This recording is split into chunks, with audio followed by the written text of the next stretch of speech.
যাই যাই তাড়াতাড়ি গোসলটা করে লাই। বাজান, মসজিদের মাইকে আজান দেলবো তো। শুক্রবারে সবার আগে আগে গোসল করা লাগে, সবার আগে আগে নামাজ যাওয়া লাগে। চলো চলো চলো চলো। আব্বা, সব টাইমে একদিন ছুটি পাই, এই দিনে তুমি আমার নামাজের কথা বলো না তো।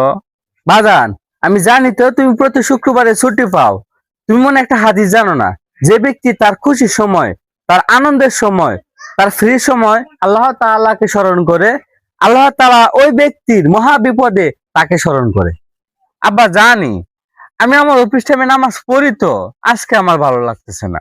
বাজান, জানি তো তুমি তোমার অফিস টাইমে নামাজ পড়ো, তবে এই হাদিসটা মনে হয় তুমি জানো না, যে কাজের ফাঁকে ফাঁকে আল্লাহর ইবাদত নয়, বরং আল্লাহর ইবাদত করার পাশাপাশি আমাদের সকলকেই কাজ করতে হবে।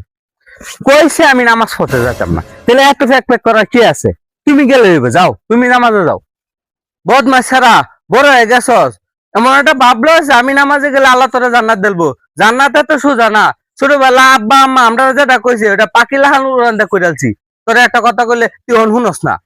হ্যাঁ, দাদা ভাই কইছে তুমি যে কেমন ছোটবেলা কাম হরতা, সারাদিন জকাল তার মেয়েদের পিছিয়ে ঘুরতা।